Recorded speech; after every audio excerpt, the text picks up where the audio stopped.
تو اس ویڈیو میں کیا ایسا خاص ہے بھائی؟ تو پہلے اس ویڈیو دیکھ لیجئے، لازمی کمنٹ کر کے جانا ضرور۔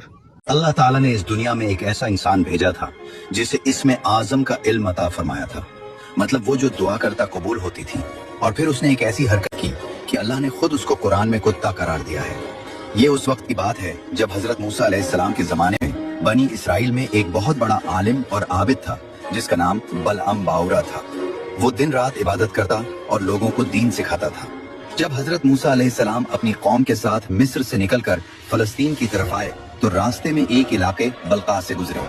وہاں ایک ظالم بادشاہ بلق حکومت کرتا تھا۔ بادشاہ نے جب سنا کہ موسیٰ کی قوم بہت طاقتور ہے، سمندر ان کے لیے پھٹ گیا تھا، تو بادشاہ خوفزدہ ہو گیا اور بلعم کے پاس آیا۔ اس نے ڈھیروں سونا، چاندی، جائیدادیں اور تحفے بلعم کے سامنے رکھے اور کہا، موسیٰ کی قوم کے خلاف بد دعا کرو، یہ تمام دولت تمہاری ہو جائے گی۔ بلعم نے رات کو اللہ سے دعا کی۔ اللہ نے خواب میں منع فرمایا، موسیٰ میرا بندہ ہے، ان کے خلاف بد دعا نہ کرنا۔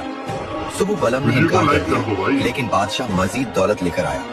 بلعم کا دل للچا گیا، بیوی اور بچے بھی دباؤ ڈالنے لگے۔ بلعم نے دوبارہ دعا کی، لیکن اس بار دل میں دولت کی محبت تھی۔ اللہ نے آزمائش میں اجازت دے دی۔ اگلے دن بلعم اپنی گدھی پر سوار ہو کر ایک پہاڑ کی چوٹی پر گیا جہاں سے بنی اسرائیل کا پورا کیمپ نظر آتا تھا۔ جب بلعم نے اسم اعظم پڑھ کر بد دعا شروع کی تو انتہائی عجیب بات ہوئی۔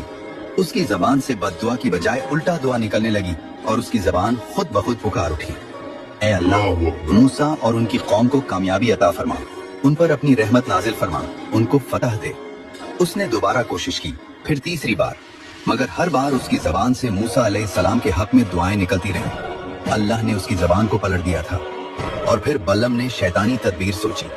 اس نے بادشاہ سے کہا، خوبصورت عورتوں کو بنی اسرائیل کے پاس بھیجو، جب وہ گناہوں میں مبتلا ہوں گے تو ان پر اللہ کا عذاب آئے گا۔